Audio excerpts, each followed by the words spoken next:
नमस्कार दोस्तों, एक बार फिर से आपके अपने YouTube चैनल राय सक्सेस की प्लेटफॉर्म पर स्वागत है। आज हम देखेंगे कि पिछले लेक्चर में फंडामेंटल राइट की जो मूलभूत अवधारणा थी वह हम डिस्कस करते हुए आर्टिकल 12 और 13 राज्य की परिभाषा और संविधान के पूर्व और संविधान के पश्चात, अर्थात संविधान लागू होने के पहले और संविधान लागू होने के बाद ऐसी कोई भी विधियां नहीं बनाई जाएंगी राज्य के द्वारा जो फंडामेंटल राइट का वायलेशन करे। जो है इस टॉपिक पे हम डिस्कस कर चुके हैं आपसे। आच्छादन का सिद्धांत था, उस पर डिस्कस कर चुके हैं। पृथक्करण का सिद्धांत था, उस पर डिस्कस कर चुके हैं। और आज प्रॉपर रूप में हम आर्टिकल 14 से शुरू करेंगे। समानता का अधिकार, जो भी 6 मौलिक अधिकार हैं, समानता का अधिकार, स्वतंत्रता का अधिकार, शोषण के विरुद्ध अधिकार, धार्मिक स्वतंत्रता का अधिकार, शैक्षणिक एवं सांस्कृतिक अधिकार और संवैधानिक उपचारों का अधिकार। इन मौलिक अधिकारों की कड़ी में हम पहला अधिकार शुरू करते हैं, समानता का अधिकार। दरअसल यहाँ हमें यह देखना होगा इसके बैकग्राउंड में जाकर कि समानता का अधिकार ही संविधान में पहले क्यों रखा गया। इसका कोई न कोई मूलभूत कारण रहा होगा, नहीं तो पहले स्वतंत्रता रखी जाती या शोषण के विरुद्ध अधिकार रखा जाता। जब संविधान निर्माताओं ने संविधान को बनाया और फंडामेंटल राइट रखा संविधान में, तो उसमें एक बेसिक अंडरस्टैंडिंग ये थी, उस समय की जो समकालीन परिस्थितियां थी, स्वतंत्रता के पहले भी आप हिस्ट्री में ऑब्जर्व करिए पढ़कर, और स्वतंत्रता के पश्चात भी पोस्ट इंडिपेंडेंस के बाद भारत की जो सामाजिक प्रवृत्तियां थी, सामाजिक परिस्थितियां थी, वह इस तरीके से थी कि उस समय समाज में जो है भारतीय जो समाज था वो वर्ग पर आधारित था। अर्थात भारतीय समाज, यहाँ एक पॉइंट मिस्टेक है, देख लीजिएगा कि भारतीय समाज वर्ग पर आधारित था। अर्थात समाज में सामाजिक भेदभाव और बहिष्करण की समस्या थी।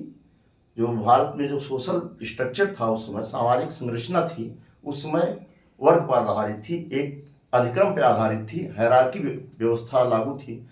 10वें मंडल में भी इतिहास में आप देख सकते हैं, ऋग्वेद पढ़ते समय, कि पहले वर्ग आया, वर्ग से फिर धीरे धीरे विभिन्न जातियों का प्रादुर्भाव हुआ। तो उसी समय यह भारत में जो सामाजिक प्रवृत्तियां थी, सामाजिक संरचना थी, उस समय वर्ग पर आधारित थी, जिसमें विभिन्न प्रकार के वर्ग, जाति, धर्म इत्यादि विविधता वाला देश था ही भारत। लेकिन उन विविधता वाले देशों में जो टॉलरेंस की कैपेसिटी थी, जो सहिष्णुता की क्षमता थी, वह उस समय समकालीन भारत में कम थी। तमाम तरीके की गरीबी, शोषण, इस तरीके के व्यवधान थे। और यह एकीकरण में, किसी भी राष्ट्र के एकीकरण में जो सामाजिक भेदभाव बहिष्करण की समस्या थी, यह एक मूल कारण थी, मूल समस्या थी। तो समाज में राष्ट्रीय एकीकरण के लिए, देश में राष्ट्रीय एकीकरण के लिए समाज में समानता यह एक पूर्व शर्त है। बिना समानता के राष्ट्र में यूनिटी आ ही नहीं सकती। तो यह बात का ऑब्जर्वेशन करते समय यह पहला पॉइंट, भारत के सामाजिक स्ट्रक्चर को देखते हुए समानता का अधिकार पहले रखा गया भारत के मूल अधिकार में। उसके बाद दूसरा पॉइंट था कि सामाजिक गतिशीलता का अभाव। सामाजिक गतिशीलता का मतलब आप यहाँ समझ लीजिए सोशल मोबिलिटी। सोशल मोबिलिटी का तात्पर्य है कि कोई ऐसा व्यक्ति या ऐसा वर्ग जो मान लीजिए गरीब है और वह अपने आर्थिक परिस्थितियों में अपने क्षमताओं का प्रयोग करते हुए वह एक अमीर व्यापारी बन जाए, तो अर्थात वो सोशल मोबिलिटी, समाज में अपने वर्ग से वो मोबिलाइज कर गया। जो निम्न वर्ग का था वो एक उच्च वर्ग में आ गया, उसी को कहा जाता है सोशल मोबिलिटी। अपना स्तर बदलते हुए, अपनी स्टेटस बदलते हुए वह अन्य वर्ग में स्थानांतरण कर जाए, इसी को कहा जाता है सोशल मोबिलिटी। जो है जाति जो होती है व्यक्ति की, वो बंद व्यवस्था होती है, वो उसी में पैदा हुआ और उसी में जो है जन्मजात मृत्यु हो गई, लेकिन उसकी जाति हमेशा वही बनी रह जाएगी, जात नहीं बदल सकती। लेकिन इंसान की जो स्टेटस है, सामाजिक स्टेटस, जो वर्ग है, वह चेंज किया जा सकता है आर्थिक परिस्थितियों को चेंज करते हुए। तो यहाँ सामाजिक मोबिलिटी का मतलब है कि एक गरीब व्यक्ति अमीर या उच्च जो है स्तर में प्रवेश कर जाए, उसी को कहा जाता है सामाजिक गतिशीलता। उस समय क्या था कि वंशानुगत विशेषाधिकार था और सापेक्षिक वंचना का शिकार था समाज।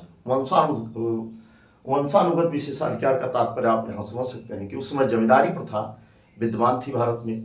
जो भी वर्ग थे, क्षत्रिय, ब्राह्मण, वैश्य, शूद्र, तो एक ब्राह्मणों का एक अलग वर्चस्व था, क्षत्रिय जो होते थे उनका एक अलग वर्चस्व था, जो नीचे की जातियां थीं शूद्र वो उनकी सेवा करने में तत्पर थी। यही जो ऋग्वैदिक काल से आप देखते चले आ रहे थे वही लागू था।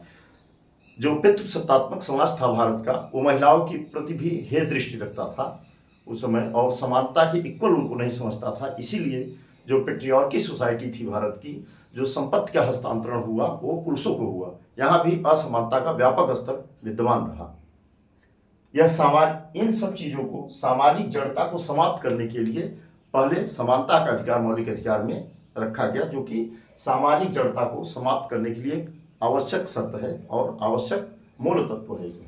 सापेक्षिक वंचना का शिकार, इस शब्द को अगर इलोबरेट करेंगे आप तो यह समझ सकते हैं कि जमींदारी प्रथा में किसी व्यक्ति के पास 100 बीघा जमीन रही होगी, काश्तकार रहा होगा, और वहीं जो भूमिहीन श्रमिक किसान था वह दूसरे की भूमि पर लीज पर जमीन लेकर खेती करता था, तो उसके अंदर एक सापेक्षिक वंचना मतलब रिलेटिव डिप्रीवेशन, अर्थात किसी व्यक्ति के पास बहुत ज़्यादा है और किसी के पास बहुत कम है, तो उसको यह आभास होगा कि समाज में असमानता का अभाव है। उसके पास इतनी जमीन है और हमारे पास एक परिवार चलाने के लिए भी मूलभूत जो जरूरत है उसके लिए भी खेती करने के लिए जमीन नहीं है। यह सापेक्षिक वंचना कहलाती है। यह शब्द, इसका जो अर्थ हुआ यह यही हुआ, और इसके कारण सामाजिक जड़ता थी समाज में, उसको समाप्त करने के लिए समानता का अधिकार आवश्यक था भारत के मूल अधिकार में, संविधान के मूल अधिकार में।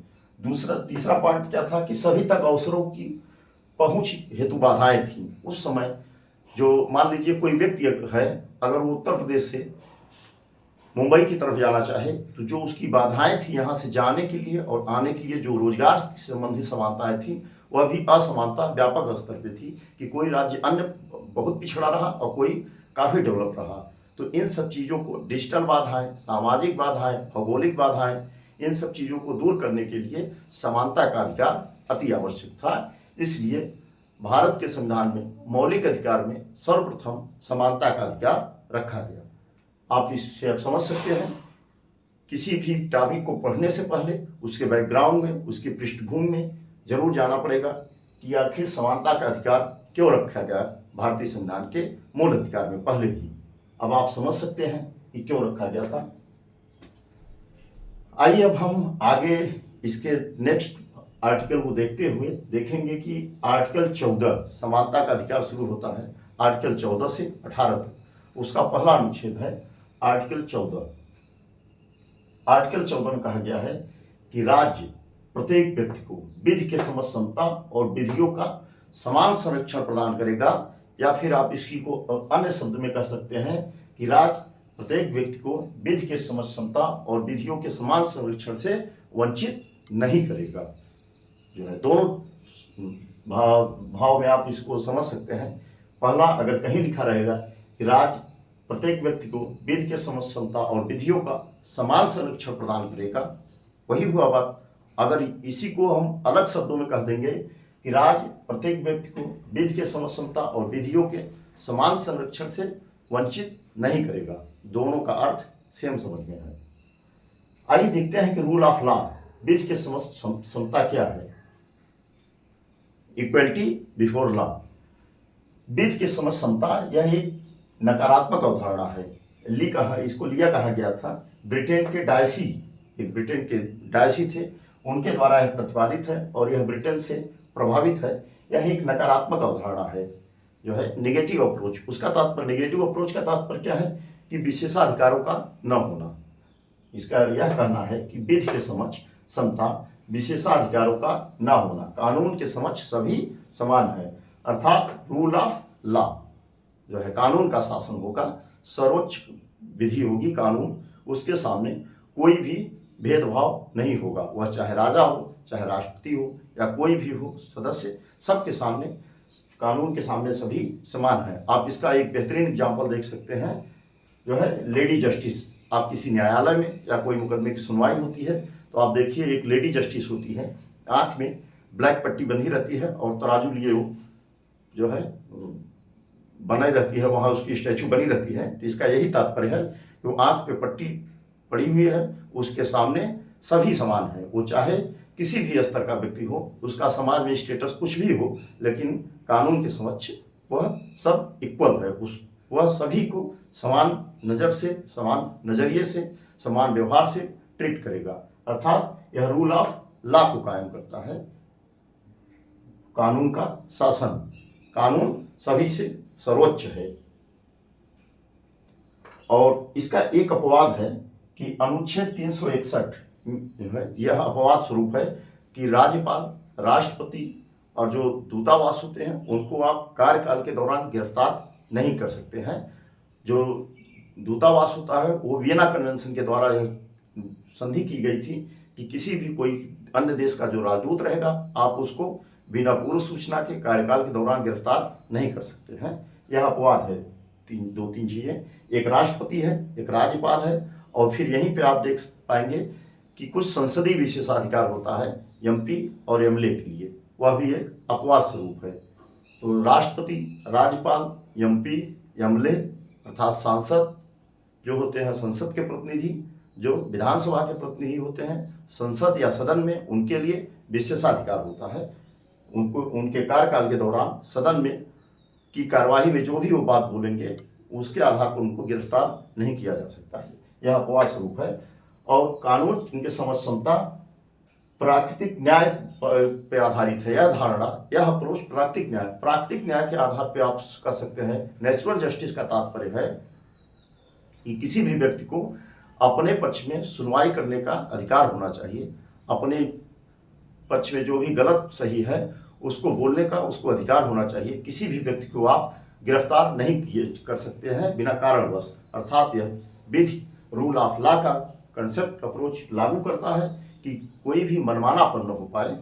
इसी को विधि का शासन कहा जाता है, प्राकृतिक नेचुरल जस्टिस कहा जाता है। इसी में एक है विधियों का समान संरक्षण। करा है कि विधि के समझ क्षमता और विधियों का समान संरक्षण, अर्थात प्रोटेक्शन ऑफ लॉ जो है, विधियों का समान संरक्षण। यह अवधारणा अमेरिका से ली गई है। यह एक सकारात्मक अवधारणा है। यह एक निगेटिव अप्रोच था और इसे हम सकारात्मक अप्रोच कर सकते हैं। कैसे कर सकते हैं? क्योंकि यह कहता है कि समान परिस्थिति में समान व्यवहार किया जाए, लेकिन अगर कोई विभेद किया जाए, कोई डिस्क्रिमिनेशन किया जाए तो सकारात्मक हो, पॉजिटिव डिस्क्रिमिनेशन किया जा सकता है। अर्थात कोई अगर विभेद किया जा रहा है किसी के प्रति तो वह दुर्बल के पक्ष में विशेषाधिकार होगा, ना कि सबल के पक्ष में। सबल के पक्ष में कोई विशेषाधिकार नहीं होगा, दुर्बल के पक्ष में उसे विशेषाधिकार माना जाएगा।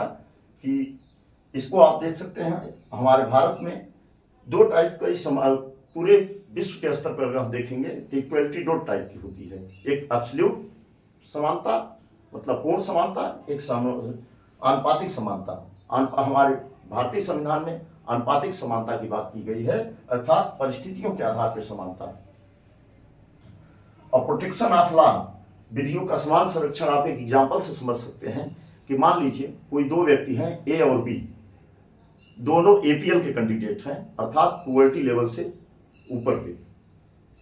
अगर मान लीजिए ए बहुत प्रभावशाली व्यक्ति है और बी कम प्रभावशाली है, ना सामान्य व्यक्ति है, अगर बी को अगर पीडीएस सिस्टम की व्यवस्था का लाभ न दिया जाए तो ए को भी नहीं मिलना चाहिए। वो भले ही समाज में उसकी स्टेटस कुछ भी हो, उसकी परिस्थिति स्टेटस कुछ भी हो समाज में, वह किसी भी स्तर से बिलोंग करता हो, कितना भी प्रभावशाली व्यक्ति हो, लेकिन अगर जो रूल लागू होगा वो दोनों के लिए समान। अगर पीडीएस पब्लिक डिस्ट्रीब्यूशन सिस्टम, खाद्य सुरक्षा व्यवस्था में जो भी व्यवस्थाएं दी जाएंगी, जो भी सुरक्षा दी जाएगी खाद्य सुरक्षा के संबंध में, जो प्रावधान लागू होंगे वो सेम होंगे, चाहे वो वर्चस्व वाली व्यक्ति ए है उसके लिए भी और एक सामान्य व्यक्ति बी है उसके लिए भी।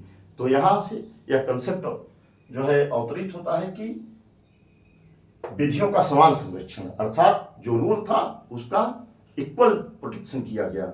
वो सामान्य व्यक्ति के लिए भी और समाज में एक वर्चस्वशाली व्यक्ति के लिए भी, दोनों के लिए समान विधि लागू की गई। यह एक सकारात्मक अवधारणा है, अमेरिका से लिया गया है। आर्टिकल 14 यही कहता है कि विधि के समक्षता और विधियों का समान संरक्षण। एक पॉइंट आउट करने वाली बात यहाँ और है कि कह रहा है राज्य प्रत्येक व्यक्ति को, अर्थात नागरिक और गैर नागरिक दोनों व्यक्ति की बात यहाँ करता है आर्टिकल 14 जो है। अगर कहता कि राज्य अपने नागरिकों को, तो अर्थात वह नागरिकों की बात कर रहा है। जब यहाँ कह रहा है कीवर्ड की लैंग्वेज समझने की कोशिश करिए हर आर्टिकल में। आर्टिकल पढ़ लेने से ही कुछ नहीं हो पाता है कि किस आर्टिकल में क्या कहा गया है। समानता का अधिकारी है, बस एक एक शब्द को, टर्मिनोलॉजी को आप समझने की कोशिश करिए, तब जाके जैसे कंपटीशन आज के दौर में जो एग्जाम का पैटर्न बन रहा है, वो चाहे यूपीपीसीएस का हो या यूपीएससी की, तो बात ही नहीं है। वहाँ कंसेप्चुअल क्लियरिटी बिल्कुल होनी चाहिए और वो लैंग्वेज पे आधारित वहाँ क्वेश्चन होते हैं। लेकिन आज के समय में जो यूपीपीसीएस का धीरे धीरे पैटर्न चेंज हो रहा है, उसके लिए हमें प्रत्येक आर्टिकल को रटने की बजाय उसके मूल भावार्थ को समझने की कोशिश करिए कि वह कहना क्या चाह रहा है। एक एक शब्द को पकड़िए कि राज्य प्रत्येक व्यक्ति को, अर्थात यहाँ प्रत्येक व्यक्ति का मतलब कि नागरिक और गैर नागरिक दोनों है। यह दोनों को, नागरिक और गैर नागरिक दोनों को विधि के समता और विधियों का समान संरक्षण प्रदान करेगा और उनको इनसे वंचित नहीं करेगा। आर्टिकल 14 हम आशा करते हैं कि आपको प्रॉपर रूप से समझ में आ गया होगा। आइए अब हम देखने की कोशिश करते हैं अनुच्छेद 15। देखिए, यहाँ राज्य प्रत्येक व्यक्ति की बात कर रहा है। जो बेयर एक्ट के संविधान में लिखा गया है, वहां कह रहा है कि राज्य अपने नागरिकों के मध्य, शब्द को समझिए, यहाँ प्रत्येक व्यक्ति की बात किया, यहाँ राज्य अपने नागरिकों की बात कर रहा है, अर्थात अपने नागरिकों की, जो भारत के नागरिक हैं उनके मध्य कह रहा है कि धर्म, जात, लिंग, मूल वंश, जन्म स्थान के आधार पर सार्वजनिक स्थानों पर भेदभाव नहीं करेगा।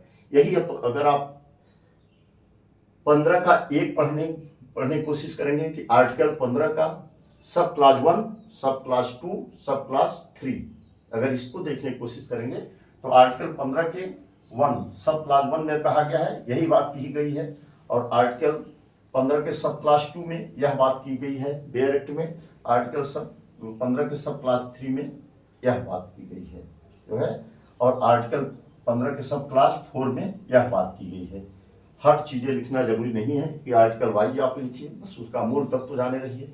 कह रहा है कि राज्य अपने नागरिकों के मध्य धर्म, जात, लिंग, मूल स्थान, मूल वंश, जन्म स्थान के आधार पर सार्वजनिक स्थानों पर भेदभाव नहीं करेगा।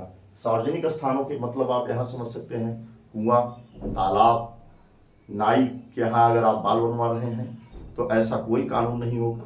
सार्वजनिक स्थान कुआं हो गया, तालाब हो गया, होटल हो गई, सार्वजनिक स्थान हो गए, इन सब स्थानों पर कोई भी भेदभाव नहीं करेगा। किन आधार पे?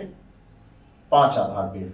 उसका धर्म कुछ भी हो, उसकी जात कुछ भी हो, उसका लिंग कुछ भी हो, उसका मूल वंश कुछ भी हो, उसका जन्म स्थान कुछ भी हो, इन 5 के आधार पर कोई भेदभाव राज्य नहीं करेगा, ऐसा हमारा संविधान कहता है।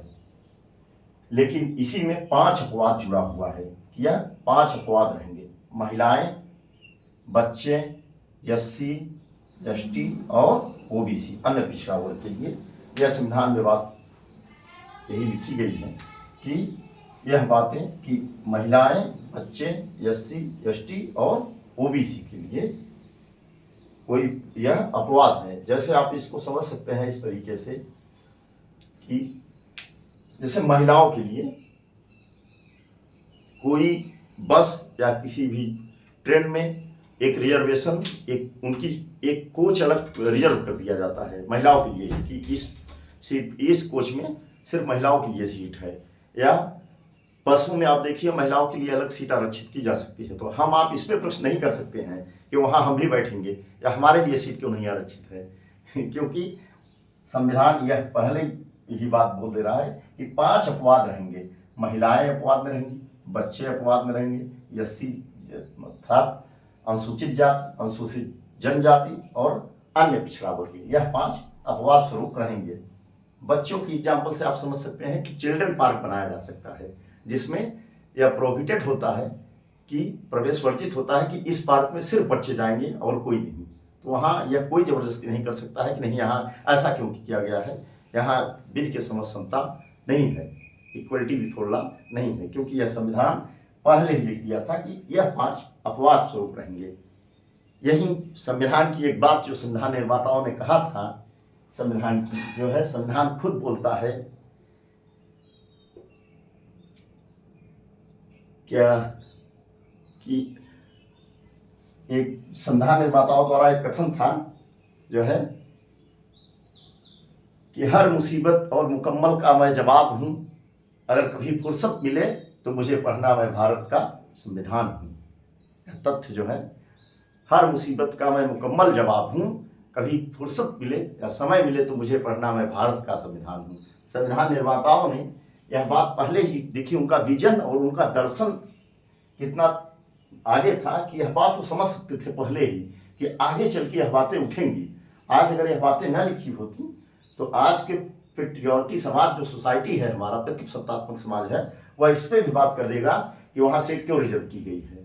आप बड़े बड़े मेट्रो ट्रेन में देखिए, जाइए, वहाँ भी सीटें रिजर्व रहती हैं महिलाओं के लिए। यह लेडी सीट है, बसों में देख सकते हैं आप, और ट्रेन में तो पूरा पूरा कोच ही एक रिजर्व रहता है।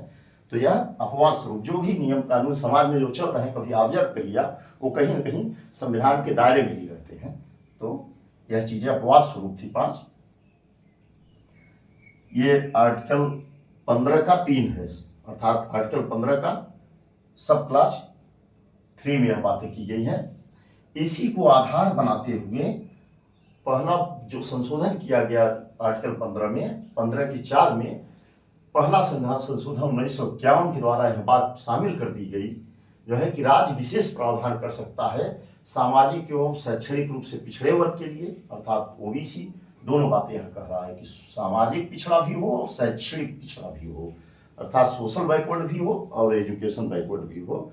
तो दोनों के लिए रूप से पिछड़े वर्गों के लिए विशेष प्रावधान किया जा सकता है। यह पहला संविधान संशोधन 1951 के द्वारा संविधान में आर्टिकल 15 के सब क्लास 4 में शामिल किया गया। एससी के लिए विशेष प्रावधान किया जा सकता है और एसटी के लिए विशेष प्रावधान किया जा सकता है। यही जो संविधान में 5 अपवाद लिखे थे, इन्हीं को बेस बनाते हुए पहला संविधान संशोधन कर दिया गया भारत के मौलिक अधिकार में, और भारतीय संविधान के प्रथम संविधान संशोधन के द्वारा यह बातें शामिल कर दी गई। और इन्हीं को आधार बनाते हुए बाद में आर्टिकल 15 के सब क्लास 5 में फिर से संशोधन किया गया। 93वां संविधान संशोधन, अर्थात सीईए का बात आप यहाँ समझ लीजिएगा, कॉन्स्टिट्यूशनल अमेंडमेंट एक्ट, अर्थात संविधान कॉन्स्टिट्यूशनल अमेंडमेंट एक्ट, अमेंडमेंट मतलब संशोधन, एक्ट मतलब अधिनियम, हम शॉर्ट में लिख दिए हैं, इससे आप बिल्कुल कंफ्यूज नहीं होइएगा।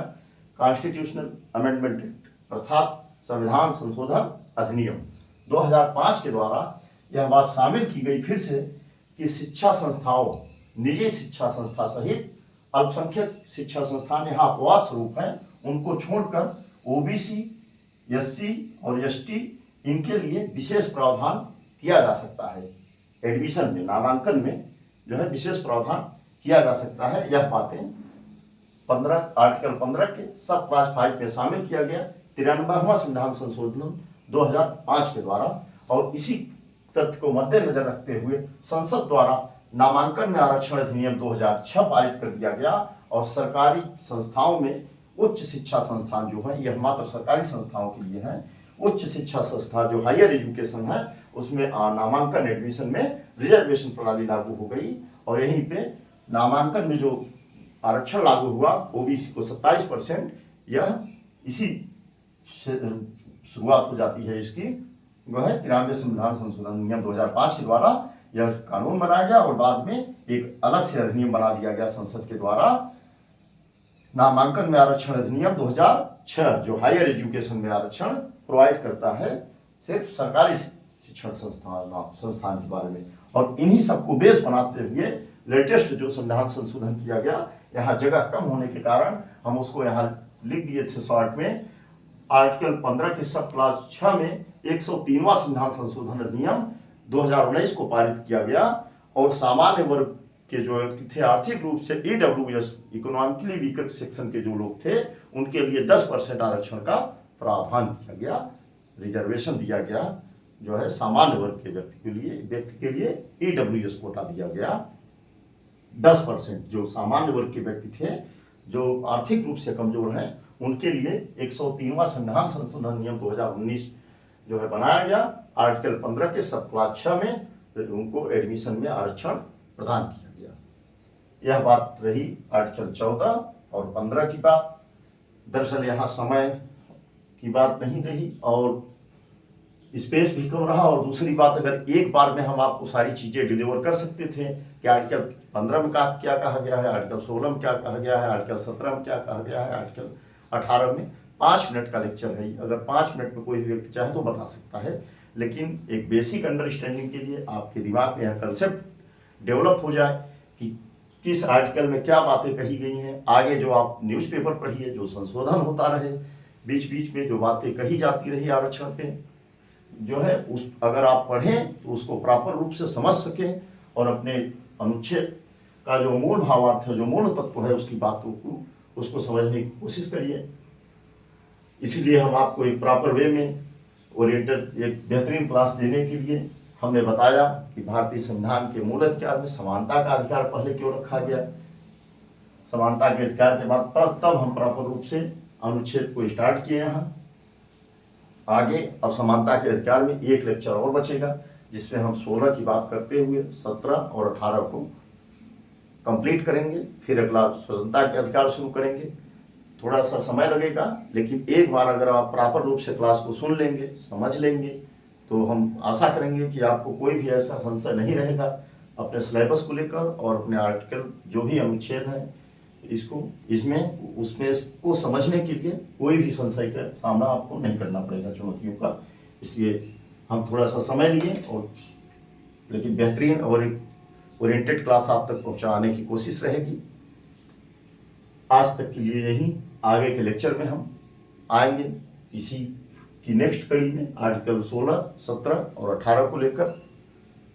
अगर आपको हमारा क्लास सही लगे, एग्जाम ओरिएंटेड कंटेंट हो, बातें समझ में आ रही हों तो हमें बताएं, और नहीं समझ में आ रही हो तो हमें कमेंट के माध्यम से अवगत कराएं। जहां संशय हो, जहां कोई भी बातें कन्फ्यूजन हो, हमें कमेंट के माध्यम से अवगत कराएं।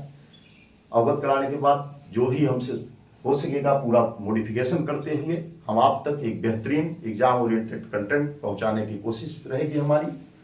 अगर सही लगे कंटेंट तो हमारे चैनल को सपोर्ट करते हुए लाइक, सब्सक्राइब और शेयर करें और हमारा मनोबल बढ़ाएं।